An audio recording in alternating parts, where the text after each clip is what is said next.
मेरी शादी एक बहुत ही खूबसूरत लड़की से हो रही थी। वो मेरे साथ स्टेज पर दुल्हन बनी बैठी हुई थी। अपनी शादी में मैं बहुत खुश था, पर मैंने नोटिस किया कि मेरी बीवी की सबसे छोटी बहन मुझे अजीब नज़रों से देख रही थी।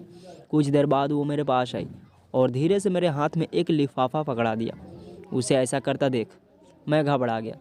फिर मैंने बिना किसी को बताए उस लिफाफे को धीरे से अपने पैंट की जेब में रख लिया। शादी के बाद जब मैंने उस लिफाफे को खोला तो उसमें कुछ तस्वीर थी।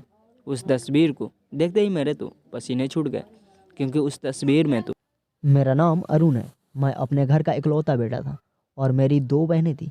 मेरे पापा हम लोगों को छोड़कर दूसरी शादी कर लिए थे। उन्होंने एक बार भी नहीं सोचा कि हम लोगों का क्या होगा। हमें भी बाप की ज़रूरत है।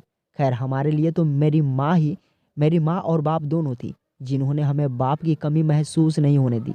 धीरे धीरे मैं बड़ा हो गया और मेरी पढ़ाई पूरी होते ही मुझे एक अच्छी जगह पर नौकरी मिल गई। धीरे धीरे करके हमारे घर के हालात पहले से बेहतर हो गए। मैं दो बहनों का अकेला एक भाई था। मेरी दोनों बहनें मुझसे बड़ी थी। कुछ दिन बाद उन दोनों की शादी हो गई। उन दोनों की शादी के बाद अब लोगों को मेरी शादी की फिक्र होने लगी। पर मुझे शादी नाम से चिढ़ थी, क्योंकि मेरे माँ बाप की शादी कामयाब ना हो सकी थी। मैं बचपन से ही उन दोनों की लड़ाई झगड़े देखता हुआ आ रहा था। बचपन से ही मेरे दिमाग में बैठ गया था कि मैं कभी शादी नहीं करूँगा और मैं कभी किसी लड़की को नज़र उठाकर भी नहीं देखता, क्योंकि मेरी माँ ने मेरी परवरिश ही कुछ ऐसी की थी। उन्होंने पहले ही मुझे समझा दिया था, किसी लड़की को देखने से पहले अपने घर के बारे में भी सोच लेना कि तुम्हारी भी दो बहनें हैं। अगर तुम किसी के साथ गलत करोगे तो तुम्हारी बहनों के साथ भी गलत हो सकता है।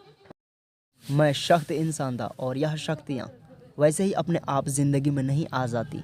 इसके पीछे भी बहुत से कारण होते हैं। जिस कंपनी में मैं काम करता था, वहाँ के बॉस की बेटी जो बहुत बिगड़ी हुई थी, वो बार बार मेरे आगे पीछे आती जाती रहती, जबकि ऐसी लड़कियों से मुझे बहुत चिढ़ थी। मैं जितना ही उससे दूर जाने की कोशिश करता, वो उतना ही मेरे करीब आती और मुझे किसी न किसी काम से बाहर ले जाने की कोशिश करती और बॉस की वजह से मुझे मजबूरन उनकी बेटी के साथ जाना पड़ता। मेरे बॉस की बेटी बाहर जाते ही मेरे साथ अजीब गरीब हरकतें करने लगती। उसके मुंह से प्यार और शादी की बात सुनकर तो मेरे गुस्से का पारा हाई हो गया। मैंने गुस्से में उससे कहा, एक बात कान खोलकर सुन लो, शादी की बात तो अपने दिमाग से निकाल ही दो। तुम मेरे बॉस की बेटी हो, इसलिए मैं तुम्हें अब तक बर्दाश्त कर रहा हूँ, वरना तुम जैसी लड़कियों को तो मैं मुंह तक नहीं लगाऊं। मेरे इस बात पर वो गुस्से में वहाँ से चली गई और अगले दिन मेरे बॉस ने मुझे इस नौकरी से निकाल दिया। मेरी नौकरी चली जाने के बाद मेरी परेशानी बढ़ने लगी। मैं नौकरी के लिए दर दर की ठोकरें खाने लगा। कुछ दिन यूं ही गुजरने के बाद एक दिन अचानक मेरे बॉस ने मुझे अपने घर पर बुलाया। मैं जाना तो नहीं चाहता था, पर सोचा चलो देखता हूँ क्या बात है। वहाँ गया तो मैंने देखा मेरे पापा मेरे बॉस के यहाँ बैठे हुए थे। वो मुझे देखते ही खुशी से मेरे गले लगकर बोले, मुबारक हो, मैंने तुम्हारा और नेहा का रिश्ता तय कर दिया है। नेहा के पापा बहुत अच्छे इंसान हैं। देखो, मेरा बरसों पुराना ज़मीन का झगड़ा इन्होंने सुलझा दिया। अपने बाप की यह बात सुनकर मुझे बहुत गुस्सा आया। मैंने उनसे कहा कि आप मेरे लगते क्या हैं? मेरा और आपका रिश्ता क्या है कि बिना मुझसे पूछे आपने मेरी शादी तय कर दी? मैं इस रिश्ते को ठोकर मारता हूँ। यही कहकर मैं वहाँ से चला आया। ऐसे ही कुछ दिन यूं ही गुजरते गए। कुछ दिन बाद मुझे एक अच्छी सी कंपनी में दूसरी नौकरी मिल गई और हमारी ज़िंदगी फिर से पहले की तरह सुकून से गुजरने लगी कि एक दिन अचानक मेरे पहले बॉस की बेटी नेहा रोते हुए मेरे पास आई और मुझसे कहने लगी, अरुण, तुम बहुत अच्छे इंसान हो, मैंने तुम्हारे साथ बहुत गलत किया, मुझे माफ़ कर दो। अब मैं दोबारा तुम्हें कभी परेशान नहीं करूँगी। प्यार का रिश्ता ना सही, पर क्या मैं तुम्हारे दोस्ती के भी काबिल नहीं हूँ? क्या तुम मेरे साथ दोस्ती कर सकते हो? उसे देखकर लगा कि वह वाकई में बदल चुकी है और मुझसे माफ़ी मांगना चाहती है। मैंने उसे माफ़ कर दिया। उसने मुझसे कहा, अगर दोस्ती की है तो इसे निभाना तो पड़ेगा।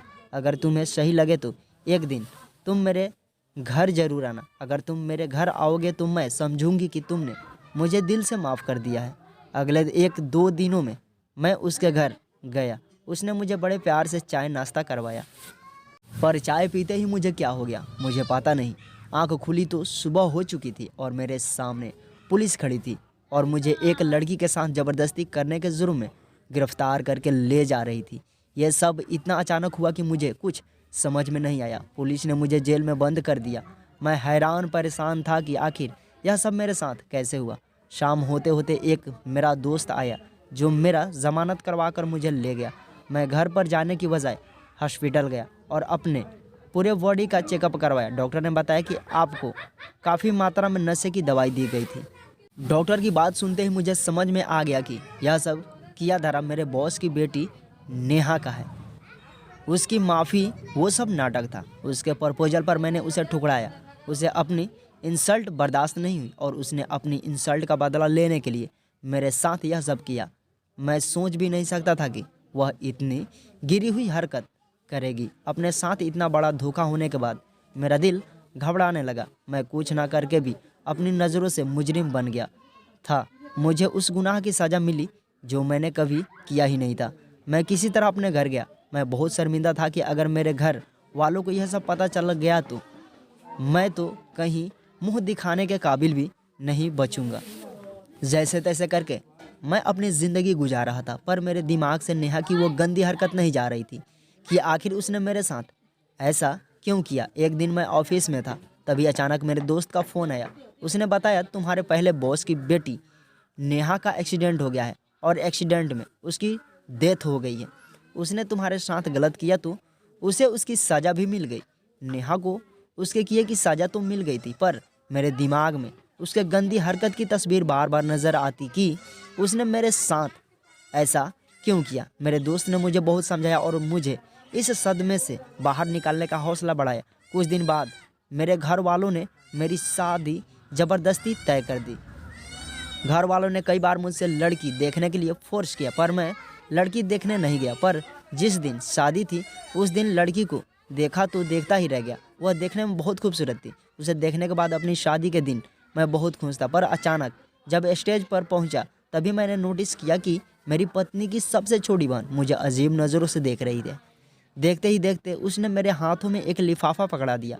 शादी के 2 से 3 दिन बाद जब मैंने उस लिफाफे को देखा तो मैं घबरा गया, क्योंकि उस लिफाफे में मेरी और नेहा की कुछ पिक्चर्स थी जो मेरे घर वालों के सामने नहीं आनी चाहिए। मैं यही सब सोच रहा था, तभी मेरी पत्नी की बहन सोनिया का फ़ोन आया। वो मुझसे कहने लगी, जिस दिन आपकी और मेरी दीदी की शादी थी उस तस्वीर के बारे में मुझे उसी दिन पता चला था। अगर पहले पता चला होता तो यह शादी में नहीं होने देती, इसलिए मैंने धीरे से वह तस्वीर आपको पकड़ा दी कि आप अपने कारनामे देख लीजिए। उसके बाद मैं आपसे पूछूंगी कि आपने मेरी बहन के साथ शादी कर उन्हें धोखा क्यों दिया। मैंने अपनी सफाई देते हुए उससे कहा, मैंने ऐसा कुछ नहीं किया है, मुझे फंसाया जा रहा है। उसने कहा, ठीक है आप वहीं पर रुके, मैं घर आती हूँ। यही कहकर उसने फ़ोन काट दिया। मैं कमरे में बैठा हुआ बहुत परेशान था। तभी मेरी पत्नी मेरे कमरे में आई और मुझसे पूछने लगी, क्या हुआ, आप कुछ परेशान दिख रहे हैं।